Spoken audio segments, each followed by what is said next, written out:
Ми на землі, як гості, любі друзі, і нашого нічого тут нема. Життя проходить в суеті, у русі, минає літо, осінь і зима. Так день за днем летить і рік за роком. Настане час покинути цей світ, і прийде смерть невпинним, спішним кроком, а потім треба віддавати звіт. За всі слова, думки і кожне діло, чи явне, чи приховане було, перед Господнім тим престолом білим розкритим буде гріх і всяке зло.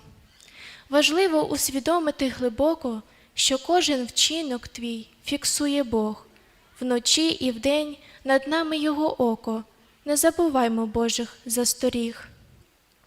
Бо перед вічністю життя, мов хвиля, коротка мить, яку не повернуть, і треба прикладати всі зусилля, щоби збагнути в ньому справжню суть. Бог пропонує для людей спасіння, даремно. Всім, хто прагне, йди й бери, бо через кров Ісуса, Його Сина, ми порятунок маємо згори. Візьми цей дар тепер, не відвертайся, поки ще б'ється серце, й ти живий, перед Творцем в своїх гріхах покайся. Чи ти в літах, чи юний, молодий. Як нам живим потрібно цінувати цей подарунок Божий, дорогий, і час даремно свій не витрачати, про вічність думати, поки живий. Бо їх є дві, і кожен вибирає, чи рай, чи пекло, ти крокуєш сам.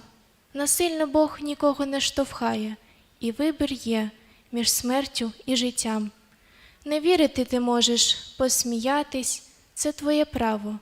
Але так і знай, коли прийдеться світом цим розстатись і відправлятись у далекий край, це слово, що почув сьогодні, друже, воно суддєю буде для тебе.